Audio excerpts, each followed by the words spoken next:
Hey everybody, this is Chris, and in this video, over the next few minutes, I'm gonna give you all of my learnings and my experience raising two children bilingually in Chinese and English. The things that have worked for me, the things that aren't working so well, and hopefully if I can give you some tips, this video will be useful for you. So keep watching and I'll tell you about my experience. So right now I have two kids. My wife is Chinese. I studied Chinese at university and I've been learning Chinese for around 18 years, so I can also speak the language fluently. And my wife, although she's Chinese, she did a master's in the UK. Actually, we met in London. I've got two daughters. My eldest is 7 years old and my youngest is almost 1. So we've lived in Beijing and London, and now we divide our time between both places, but we actually spend much more time in London now. We lived in Beijing for about 6 years. My oldest daughter was born in Beijing. She lived there for almost 2 years. And my youngest daughter is only around 1. So she was actually born in the UK in London. So she's growing up in London, basically. So that's just some background. Actually, before my eldest was born, I read a couple of books on raising bilingual kids and try to find out how to do it, some of the different methods. And broadly speaking, there's a few different methods. One parent, one language, which means I would always speak English and my wife would always speak Chinese. No exceptions, no ifs, no buts. So you learn Chinese from one parent and English from the other. So another way you can do it is one language at home and the other language outside. So you have a home language and an outside language. And this is what happens in a lot of cases where you have, let's say, immigrant parents. Let's say you are Spanish speakers in the US, for example. You're living in an English-speaking environment, but both parents, or at least one of the parents, normally it would be both. They would speak their home language at home. They would speak Spanish at home, so you learn that from home, and learn the other from the outside world. At home and outside separation.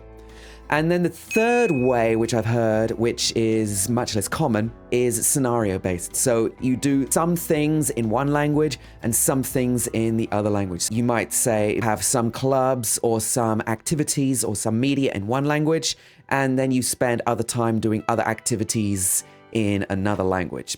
However, in my experience, options 1 or 2 are better. You're going to be much more likely to be successful. For my eldest daughter, we were in Beijing until she was around almost 2 years old. And we were essentially doing one parent, one language. So my wife spoke Chinese and I spoke English all the time. But it was a completely Chinese environment. So Chinese was very dominant at that time. We had in-laws who were visiting, staying with us quite a lot. We had a nanny for some of the time, and she only spoke Chinese. And also other parents and other children are all around only speaking Chinese. So I was basically the only person who was speaking Chinese to my daughter for the first almost 2 years. So luckily I could understand what everybody was saying in Chinese, otherwise it would be very difficult for me. It was quite difficult, and obviously I can speak Chinese, so I'm able to do like all the baby stuff in Chinese, and the stuff that I didn't know, I learned very quickly. So I would easily be able to speak to her in Chinese and copy everybody else or be led by everybody else. But actually I persisted, because I knew it was very important for her to learn English and I wanted her to get the best head start in learning English as she could. So I was speaking to her constantly, like as much as possible. I'd read in the book that you have to speak literally thousands of words every hour or every day. It's as much input in the language as possible. So I was just basically describing what I saw. I was practically talking to myself at the beginning because obviously very young kids, you don't have any indication right at the beginning that they understand. Then you only have basic indications. They're not speaking yet. So it's almost like you're just talking to yourself. So I got into this weird habit of actually asking a lot of rhetorical questions, almost asking myself questions or questions to her, but she wasn't answering, and then answering my own questions and just literally saying what I saw, saying what I thought she felt like, narrating everything, describing everything, all the classic things that you're told to do to teach your kids any language. I was also buying some books in English. My mum brought over some kids' books. We bought some English kids' books in China, like online and so on. And her first word was actually baba, which is daddy, but in Chinese. So I guess me and my wife both got 1 point for that. We both won because her first word was daddy, but her first word was in Chinese. That was quite interesting.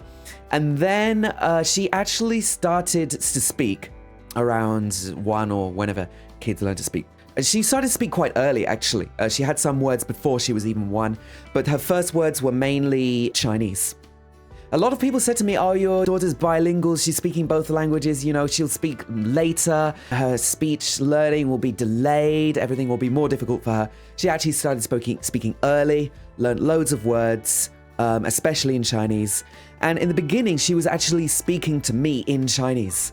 And you can even see videos that I recorded, short videos at that time, where I'm speaking English and she was responding back. Obviously understanding, but speaking back in Chinese. So say something in English, Annabelle. 宝宝还小呢，宝宝还想录抖音呢。 Yes, I know you can speak English. Say something in English for everybody, Annabelle. What do you want to say to everybody in English? Annabelle made a party. Oh, you want to say your name, do you? What does this one mean, Annabelle? 我太小抖音呀！ What's this one mean, Annabelle? 自行车不能骑自行车多呀。 Yes, no cycling. We posted some of these videos on Chinese social media that everybody found it really amusing. It's almost like you're giving me a class. I'm doing an English class, but I can't speak. I don't know how to reply to you. It's only in Chinese. And also some interesting things. Right at the beginning, she got you and I confused. I don't know if this is common for kids like learning other languages, because when you're speaking to the child, you're saying, do you want something? So she would refer to herself as you at the beginning. And then in Chinese, sometimes you refer to the baby, you'd be like, bao bao, which means baby, and you refer to her as baby. Does baby want this? Does baby want that? And then so originally she was actually saying things like, bao bao xiang shi, baby wants to eat. And she was referring to herself as baby because she didn't have this concept of I. I think this happens in a lot of languages, actually, pretty much whatever language you're learning. Anyway, that's just an aside. A lot of people, even oppose learning multiple languages from a young age because they think you'll get them confused. Not so much for people whose parents speak different languages, but for other people who are teaching their kids different languages. So basically, to put you at ease, in my experience, now that my daughter speaks, she's 7, they don't get the two languages confused. So what people often think is because sometimes you'll be saying a sentence, let's say in English, and you add a Chinese word or vice versa. And some people say, oh, that's because they can't think of the word, they're getting confused. But actually, 99% of the time, the reason why they add that word to the, let's say, the English sentence is because they haven't learned that word in English yet, or it just didn't come to mind. Not because they're actually confusing the two languages. I believe that kids can learn to speak even 3 languages or even more. Not necessarily to the same level, but they don't really get them confused in their mind. Maybe it could take longer to become like very fluent in both languages, but certainly you can do it perfectly. You might even start speaking earlier, like my daughter did, speaking really early. And one language might be prominent, which is normal. And as long as you get enough exposure or make enough efforts in both languages, perfectly possible to speak both at the same level. And I didn't really see at all when she came back to the UK later that her speaking was, very far behind other kids. I didn't see when she was living in China at the time, her Chinese was behind other kids. So basically, I found that not be true at all. So anyway, after almost 2 years of my daughter's existence, we moved to London. She was already speaking some Chinese. I already mentioned she was speaking Chinese even when she understood what I was saying. She spoke it back to me in Chinese. When we first got back to the UK, Annabelle was first starting to learn English, or first starting to learn to speak English. She was actually speaking it with quite a Chinese accent. And it was quite strange because at the beginning she had almost like this weird Chinglish accent. And even some videos that I posted, people commenting, Chinese people saying, wow, this is like proper Chinglish. 风贝，我就是爱吃微波的节目，微波我就是爱吃就是都大人节目，一些大人都大，我就是爱吃我最后的节目，最后我就是爱吃味道的节目，味道我就是爱吃加西的节目。加西，我就是爱吃豆腐的节目，豆腐，我就是爱吃鸡腿的节目，鸡腿，我就是爱吃鸡腿，爱吃味道，爱吃泡泡茶，爱吃冰花，爱吃 see that, I see whiteboard, I see Bombay, I see the sheep, I see dolphins, I see cheetah, I see cheetah. I was like, okay, that's weird. But also not really, because she was speaking Chinese and she lived in China for that time. I wasn't really worried about it. After a while, she actually started to pick up a London accent. After a while, it settled down into like quite a standard English accent. You tell me, whisper in my ear, okay? And No, then you whisper in my ear. you say something first. Say something first. Okay. I didn't hear you. You weren't whispering loud enough. What did you say, Annabelle? Is it a secret? Yeah, I can't tell you. Oh. Because it's a little secret for Grandad and me. So that was fine. At the beginning, she was speaking Chinese, which was okay at home. But then when she went to nursery in the UK, she could understand everything of what the teachers were saying.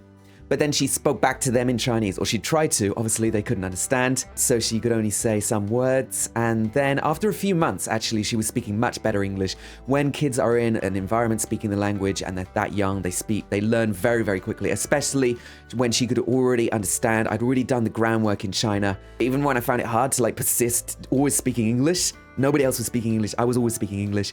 She knew the words, and she could pick up the language and start speaking quite quickly when she got to the UK. So I found that it's the case with a lot of other Chinese kids in the UK. We know other Chinese families where even both of the parents are Chinese. They live in the UK now. Once they're at home, both parents could be speaking Chinese at home, or at least a lot.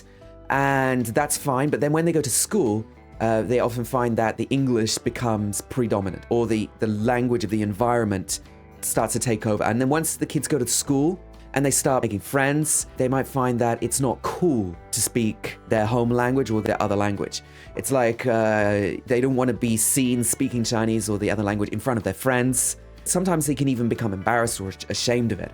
And they might not want to speak it, especially when they've been speaking English at school all day. To suddenly switch when they get home is strange, and they would try to speak English more back to you. So that's something you have to be aware of, and it's definitely happened to us and other people we know. Also with Chinese, because the writing system is different to other languages, it's not phonetically really connected to speech at all. So in our case, Annabelle doesn't really recognize many Chinese characters yet. I mean, we've tried using learning apps and trying to teach her a bit, grandparents, but they can only do so much. They don't have the energy to do a lot. I think it's very common for British-born Chinese or people who move from China at a young age, or even ABCs in the US, to be able to speak the language quite well, whether it's Mandarin or Cantonese, but not be able to write or read. I think that for Chinese, it requires a specific learning effort for the child to actually put in the effort to learn to read and write Chinese characters. Just like reading English. At the beginning, it could be very difficult. So I find a lot of kids, they start to learn to read and write when they're much older. Might go to school for it or take courses or whatever. And that's not something that we've pushed super hard yet. My daughter's expressed an interest in learning to read and write Chinese, but not very strongly right now. So I would love for her to learn to read and write Chinese, or at least to recognize Chinese characters, or enough to read quite well. But it is difficult to get her to put in that effort, especially when she's older. You can't get a 3-year-old to learn to read Chinese. It's too early. And now it's something she would have to want. But it's something I'm thinking about, trying to encourage her, and then how to build reading, writing Chinese into the rest of her learning in the UK. Obviously, she can read English quite well now. Maybe we can do more of that. It's something I'm still working on. I can update everybody on that later. But now she's in the UK, we are doing much more Chinese input, trying to get her to consume Chinese media whenever she can or when she's willing to, watch cartoons or short videos online. It's much easier than it used to be able to find Chinese content. Even on YouTube, there's a load. Reading Chinese books, more input from grandparents or trips to China. We will take trips back to China at least once or twice every year. Summer holidays or whenever. On recent trips, we found that even though she was quite dominant in English before, English started to dominate, but she, after a trip or even after a few weeks in the country, she started to improve really quickly and learning a lot of vocabulary. Her speech became a lot more fluent, much more happy to speak to local friends and so on. So we're going to try to keep that up with media in the UK as well. So that's my eldest child. So at the moment, her English is the same as any other 7-year-old, and her Chinese is good, but not quite on the level of a child the same age in China. Although she can express herself very fluently, and she can definitely keep up when she's playing with other kids. However, she is falling behind a little bit due to not having schooling in Chinese. But that's okay. We're planning to just keep going as we are, and she'll definitely continue to improve. These things are natural. And then for my second child, who's only 1 now, or almost 1. So Chinese is almost like a dominant home language at the moment. Nanny speaks Chinese, grandparents speak Chinese. They're not always around, but we've already taken a couple of trips back to China. And obviously there's an English-speaking environment outside the house. So at the moment, we're kind of doing one parent, one language, and also doing the home language at home and the environmental language outside the home. So a bit of a mixture of two, or a combination. And she's already just starting to say some words. Her first word was, again, I think mama or baba in Chinese. Also, by the way, the words for like mummy and daddy, mama and baba in Chinese, which are actually easier for a child to pronounce than mummy and daddy in English. They got like 2 syllables, more complicated to say, more different sounds. So I guess that's kind of natural that she would start with those. So I think for her, it's going to be a little bit different because she will be living in the UK a lot more from an earlier age, have more English input, so we'll have to actually maybe do more at home to try to emphasize the language. So at the beginning, my wife was like really enthusiastic about speaking a lot of Chinese to the kids, but after a while, especially when my eldest started speaking more English after school, she actually switched her mother and took her mother along with her. It's like her mother's maybe not as stubborn as I am, like always speaking English. But I will encourage her, and definitely will have more input from grandparents, and maybe, who knows, I'll speak to her some more in Chinese at home, at least in the earlier years, to try and get her language skills up. So that's basically what we're doing. Not super strict, but aware of what we're doing using these different strategies. Of course, it's not perfect. Nobody's perfect. We're far from perfect. You know, we're not that strict all the time, but we're seeing some results. So what tips could I give at this point? First of all, I would say be consistent and keep it up. Try to encourage your partner to do the same as well. At the beginning, it was difficult for me to always speak English. I kind of forced myself to do it at the beginning. Then it got easier. Also, don't get discouraged when they speak back in the other language, not the one you're speaking to them in, because that could be natural, as I said. And also, kids speak according to necessity.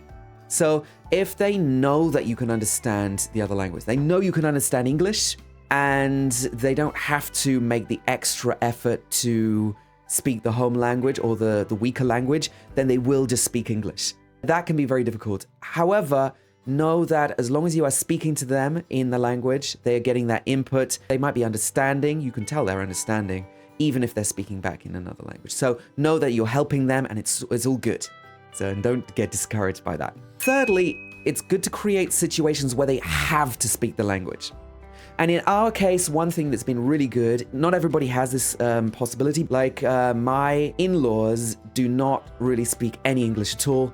So the kids know that when they are speaking to them, whether it's on the phone, video call, or actually in person, they have to speak Chinese. And that's something that really helped my daughter to improve her Chinese by basically being forced to do that. Try to create other situations where you can have immersion. If it's not grandparents, maybe friends who don't speak English, or other kids who maybe don't speak English, or other people in the community, maybe older people who just don't speak the language, or during trips. Also, it's good to create opportunities to go to the country. Sometimes it can be more difficult if you're living further away from the country where it's spoken. But as I said, we're going to try to take trips back to China at least once or twice every year. And if possible, like extended trips where they can have more exposure over a longer period to really get that opportunity to make progress in the language that you wouldn't get from living in the UK. And also, get help from grandparents if you can. If you have grandparents who speak the weaker language and they're willing to be like hands-on and more engaged with the kids, obviously not all grandparents are, this is life, but if they can, that can be so useful as well. And also more media, more books in the language, finding stuff online, even teachers online. My daughter is doing some studying like drawing and doing some different classes online with people in China, Chinese teachers, and they obviously only speak Chinese to her. Over the summer, she did piano lessons in Chinese. Teacher didn't speak English. Any like cultural immersion opportunities like that, you can always have things online, like video lessons or video calls, or even find a friend or somebody in your own country just to spend some time talking to the kids, or friend of a friend, friend of the family, a relative or somebody, anybody. And that can all help.